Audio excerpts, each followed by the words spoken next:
Hello to class ninth, and class ninth we are doing lesson number 4, type of economies, and today we'll be moving forward with developed and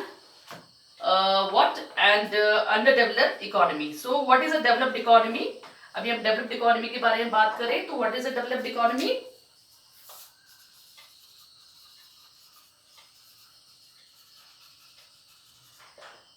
Right. So what is a developed economy?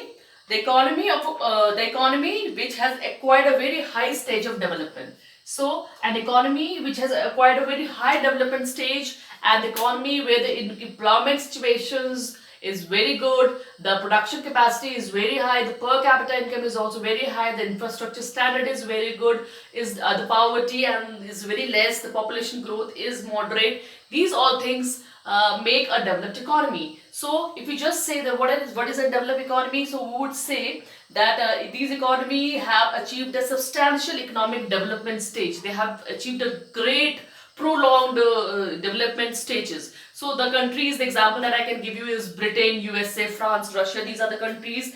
So let's do it according to the features. So features are going to make the things more clear to you. So as far as the features are concerned, the main features are high national income. The first is your high national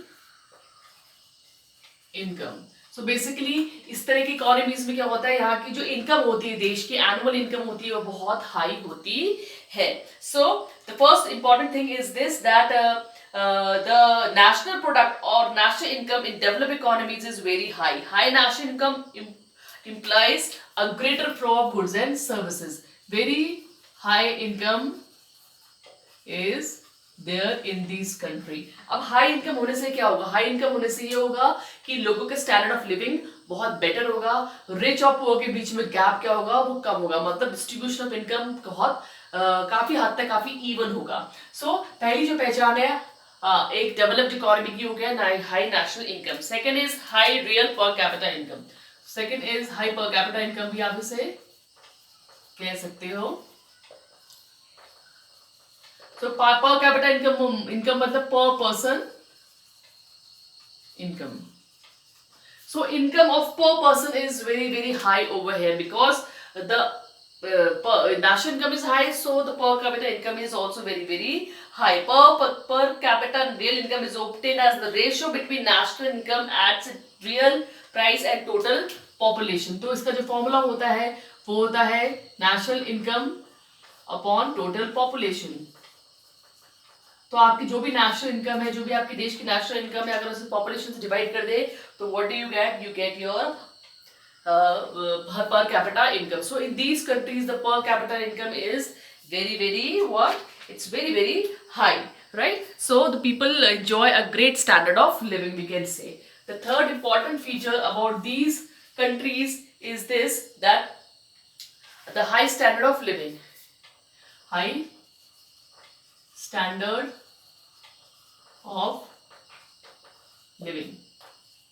So in these countries, as you know, that the per capita income is very high, so the standard of living is also very good. The people enjoy a great standard of living. हर चीज उनको बहुत better मिलती है, चाहे वो आपकी medical facilities हो, education हो, खाने पीने के बारे में बात हो, रहन सहन हो, वो सब क्या होता है? बहुत ही बढ़िया होता है. So high per capita income results in high standard of living of the people. People enjoy good health besides highly educated. ठीक है. Full utilization of resources. Next is full utilization of resources. So resources utilization in these countries very good. That means there is a proper allocation and utilization of resources. Minimum wastage is done because अब now यहाँ पे utilization of resources में better क्यों है? क्योंकि यहाँ पे technique of production क्या है? बेहतरीन है. लेटेस्ट टेक्नोलॉजी का इस्तेमाल किया जाता है. Natural resources are fully utilised in developed economies. Next is your industrialisation.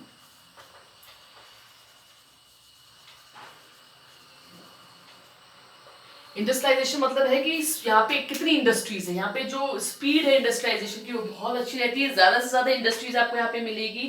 Contribution of industrial sector to the national income is very big. So the more of the people are working in the manufacturing sector, in the industry sector, and they are giving a great, they are compensating to a great extend to the national income. The contribution of secondary sector and tertiary sector in national income is more than 95%. So यहाँ पे जो है आपका देश की जो income है उसमें बहुत बड़ा हिस्सा मतलब 95% तक का हिस्सा कहाँ से आता है, इंडस्ट्री से आता है. Next is your advance technology.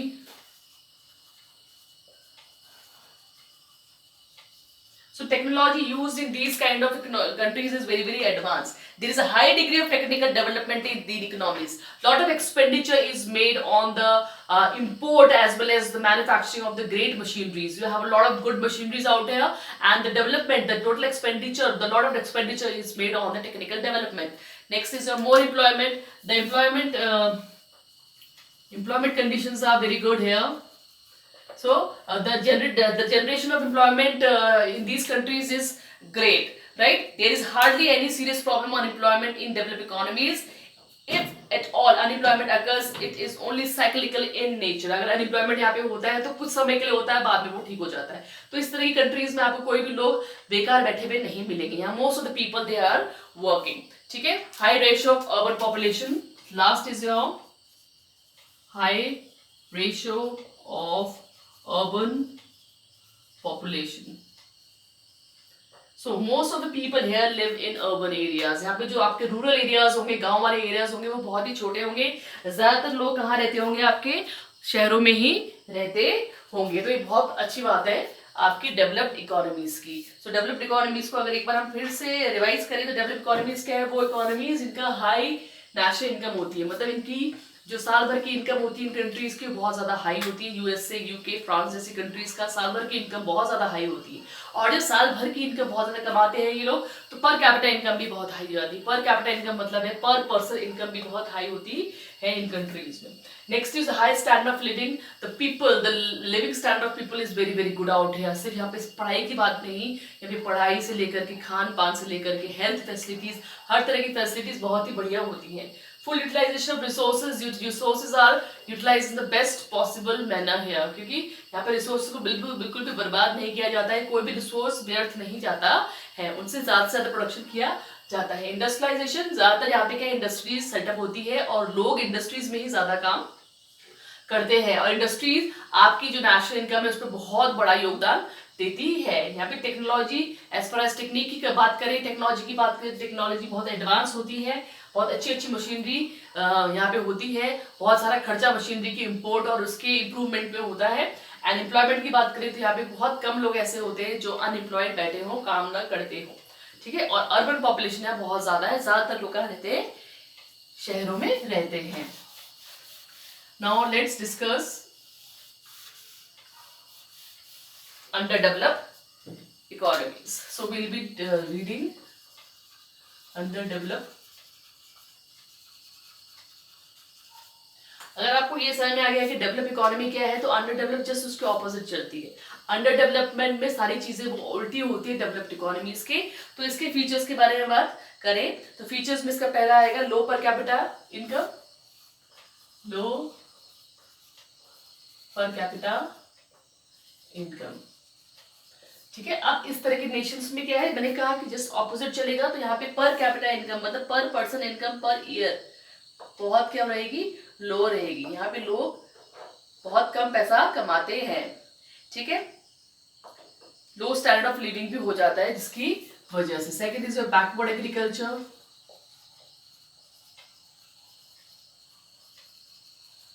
Now the agriculture techniques, agriculture condition, agriculture production is very backward here.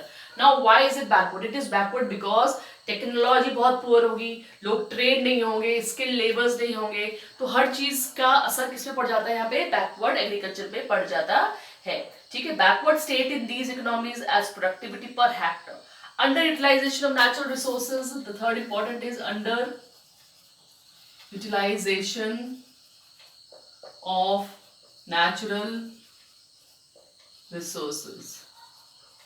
So the resources utilized here are not properly utilized. That means जो आगे प्रोडक्शन कैपेसिटी है वो क्या रह जाती है, अंडर यूटिलाइज रह जाती है. जितना प्रोडक्शन कर सकते हो उतना प्रोडक्शन नहीं करते हैं क्योंकि टेक्निकली आप क्या है, बैकवर्ड है. आपके पास नई टेक्नोलॉजीज नहीं है, अवेयरनेस नहीं है, बहुत ज्यादा इग्नोरेंस है. So natural resources remain under utilised here. ठीक है. नाउ ये industrial structure is also backward. Industrial structure is backward. Now यहाँ पे जो इंडस्ट्रीज है उनके स्ट्रक्चर के बारे में बात करें तो वो भी बहुत बैकवर्ड है. मतलब इंडस्ट्रीज बहुत डेवलप नहीं है.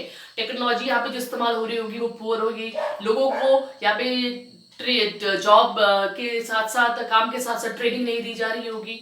ऑन जॉब ट्रेनिंग नहीं होगी, ऑफ जॉब ट्रेनिंग नहीं होगी. लोग स्किल्ड नहीं होंगे काम करने के लिए. उनको पता नहीं होगा कि लेटेस्ट टेक्नोलॉजी को किस तरह हैंडल किया जाए. सो industrial structure of the अंडरडेवलप्ड economy is highly backward. Very small percentage of working population is indulge in industries. यहाँ पे बहुत कम लोग क्या होते हैं इंडस्ट्रीज में काम कर रहे होते हैं. क्योंकि ज्यादातर लोग कहाँ काम कर रहे होते हैं, यहाँ पे ज्यादातर लोग आपकी एग्रीकल्चर में काम कर रहे होते हैं. इसलिए इंडस्ट्रियल स्ट्रक्चर क्या रह जाता है, बैकवर्ड रह जाता है. ठीक है. पॉपुलेशन ग्रोथ बहुत ज्यादा है. Population growth is very high. ठीक है. यहाँ पे ऐसी कंट्रीज में क्या होता है, बहुत ज्यादा पॉपुलेशन होती है. ठीक है. In the most underdeveloped countries size of population is very high compare to the available resources. तो जो भी अवेलेबल रिसोर्सेज है अगर हम उनसे तालमेल बिठाने की कोशिश करें तो रिसोर्सेज कम है लेकिन पॉपुलेशन क्या है, बहुत हाई है. मतलब कहने का मतलब क्या है, डिमांड बहुत हाई है लेकिन रिसोर्सेज क्या है, बहुत लो है. ठीक है. Population has tendency to rise at very high rate. और जो यहाँ पे पॉपुलेशन का रेट है बढ़ने की, स्पीड है वो बहुत ज्यादा हाई रहेगी. बहुत स्पीड में आपकी पॉपुलेशन बढ़ेगी. आप उसको कंट्रोल करने के लिए बहुत मेजर्स भी लोगों को अवेयर कराएंगे लेकिन उसका उनके बहुत ज्यादा असर नहीं होगा. ठीक है. People generally do not enjoy good health and therefore less efficient. लोगों की हेल्थ अच्छी नहीं रहती है क्योंकि पॉपुलेशन बहुत ज्यादा है. उनको प्रॉपर फूड, सैनिटेशन, एजुकेशन सब नहीं मिल पाती जिसकी वजह से वो कम एफिशिएंट रह जाते हैं. Next is outdated technology. Outdated technology. Now the technology used here is very very outdated. यहाँ पे obsolete टेक्निक का इस्तेमाल किया जाता है, आउटडेटेड टेक्नोलॉजी का इस्तेमाल किया जाता है क्योंकि इस तरह के देश क्या होते हैं, अपनी टेक्नोलॉजी वाइज बहुत ज्यादा स्मार्ट नहीं होते हैं. वो अपनी टेक्नोलॉजी पे ज्यादा खर्च नहीं कर पाते हैं क्योंकि उनके पास इतना एक्सपेंडिचर, इतना बजट नहीं होता है कि वो टेक्नोलॉजी का इनोवेशन या इसके इंपोर्ट में या उसके इम्प्रोवाइजेशन में बहुत सारा पैसा लगा सके. इसलिए capital formation in this type of country is very very less. ठीक है. अनएम्प्लॉयमेंट कंडीशन के बारे में बात करें तो unemployment conditions are very bad.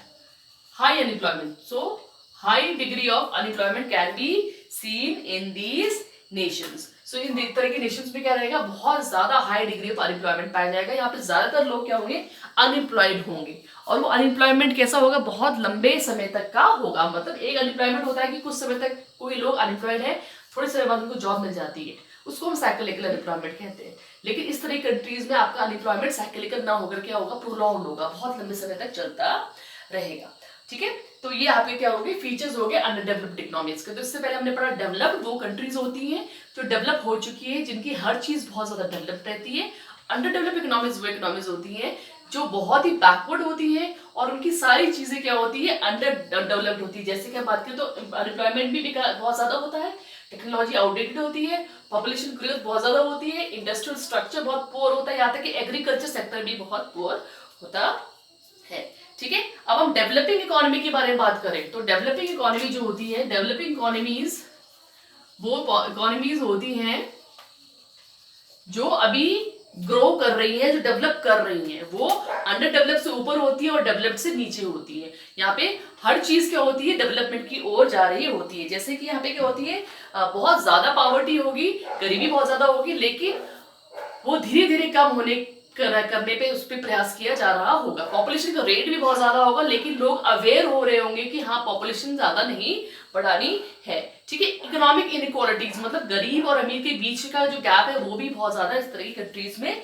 मिलता है. There is a wide inequality in the economic field of all the developing countries. We can find inequalities both in the rural and urban sector of these countries. In rural sector ज्यादातर लोग क्या कर रहे होंगे, खेतों में काम कर रहे होंगे और लैंडलेस लेबर्स जो होंगे वो खेतों में काम कर रहे होंगे. बल्कि जब आप अर्बन एरिया की तरफ मूव करेंगे डेवलपिंग कंट्रीज में तो वहां पे क्या होंगे, लोग अनऑर्गेनाइज सेक्टर में काम कर रहे होंगे, उनको कैजुअल लेबर्स के तरीके से काम कर रहे होंगे और उनको उनके काम का प्रॉपर पैसा भी नहीं होगा. मतलब वो अंडर पेड जॉब्स में होंगे. तो डेवलपिंग इकोनॉमी और डेवलप बैकवर्ड इकोनॉमी में कोई खास अंतर देखने को सच नहीं मिलता है. राइट। सो इसके अलावा जो और चीजें हो सकती है वो हो सकता है कि बैकवर्ड टेक्नोलॉजी। तो डेवलपिंग इकोनॉमी में भी बैकवर्ड टेक्नोलॉजी ही होती है, टेक्नोलॉजी वाइज वो बहुत ज्यादा अच्छे नहीं होते हैं। तो developing economies use backward and low level technology in their productive sectors, both industrial as well as what agriculture. Now predominance of agriculture rural sector, इस तरह की इकोनॉमी में आपका एग्रीकल्चर सेक्टर में बहुत ज्यादा लोग काम करते होंगे, ठीक है। और ट्रांजिशन का दौर चल रहा होगा, ट्रांजिशन मतलब लोग मूव कर रहे होंगे एग्रीकल्चर कंट्री से इंडस्ट्रीज की ओर। तो लोगों में ये समझ आ रही होगी कि इंडस्ट्रियल सेक्टर में भी काम करना है और वो डेवलपमेंट के दौर से गुजर रहे होंगे, मतलब लोग एग्रीकल्चर से इंडस्ट्रीज की तरफ मूव कर रहे होंगे और जो कंट्री है वो भी चेंज कर रही होगी, कहाँ से, इंडस्ट्रियल से एग्रीकल्चर की, एग्रीकल्चर से इंडस्ट्रियल की ओर में, ठीक है। जैसे कि आप क्या कह सकते हैं इसमें, countries that agriculture rural sector predominates and their economy and sides by side it is very backward state। तो यहाँ पे एग्रीकल्चर भी आपका बैकवर्ड होगा, लेकिन लोग क्या कर रहे होंगे, इंडस्ट्रीज की तरफ मूव कर रहे होंगे। लेकिन हम ये भी नहीं कहेंगे कि इंडस्ट्रीज बहुत ज्यादा डेवलप होगी, इंडस्ट्रीज भी क्या होंगी, बैकवर्ड ही होंगी। In this type of economy rapid increase in, developing economy में रैपिड इंक्रीज इन पॉपुलेशन भी होता है। तो मैंने told you developing and under develop के बीच में बहुत ज्यादा अंतर नहीं है, पर अंडर डेवलप तो बहुत ज्यादा बैकवर्ड हो जाती है, पर डेवलपिंग में थोड़े थोड़े साइंस होते हैं डेवलपमेंट होने की, ठीक है। तो डेवलपिंग इकोनॉमी की एक और खास बात है कि यहाँ पे बहुत हाई ग्रोथ ऑफ पॉपुलेशन होती है। Population is also increasing at a very rapid rate in these economies. It is one of the important reason that their development efforts are not being given receiving the fruits. यहाँ पे population high इतनी ज्यादा है कि अगर आप कोई कोशिश भी कर रहे हो उसको डेवलप करने का, तो यहाँ पे फ्रूट्स सिर्फ इस वजह से नहीं मिल रहे होंगे क्योंकि क्या हो रही है, पॉपुलेशन बहुत ज्यादा है, ठीक है। और अनएम्प्लॉयमेंट की कंडीशंस देखें तो डेवलपिंग इकोनॉमी में अनएम्प्लॉयमेंट की कंडीशंस भी बहुत ज्यादा मिलेंगी। मतलब यहाँ पे ज्यादातर लोग क्या होंगे, यहाँ पे ज्यादातर लोग क्या होंगे, अनएम्प्लॉयड होंगे। तो अगर हम बोले तो ज्यादा इसमें डिफरेंस नहीं है, तो अनएम्प्लॉयमेंट की प्रॉब्लम भी यहाँ पर है ही, ठीक है। पॉवर्टी की प्रॉब्लम यू हैव, ठीक है। इंडस्ट्रियलाइजेशन भी बैकवर्ड ही है, population growth is very high.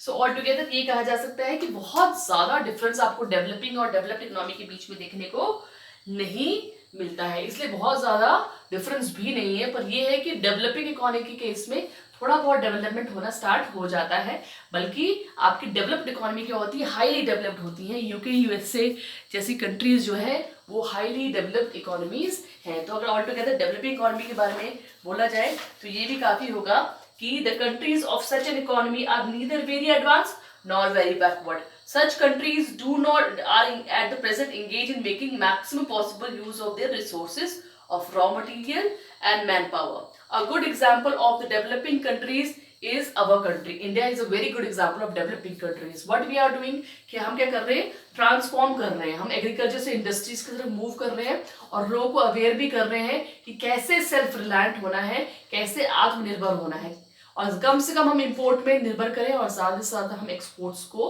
करें। एक्सपोर्ट्स करने से क्या फायदा होता है, इंडिया को एक्सपोर्ट्स करने से क्या फायदा होगा, एक्सपोर्ट का मतलब ये है जब हम अपना सामान बाहर वाले देश के लोगों को बेचेंगे तो उससे क्या होगा, हम लोगों के साथ एक रिलेशन बना सकेंगे और साथ में हम वहां से पैसे भी कमा सकेंगे। तो India is a great example of developing country. So children, with this we are finished with the lesson, and soon we'll be starting with the lesson number 5 of commercial studies. Till then, take care of yourself, keep completing your notes, your work and your projects also. Thank you for class.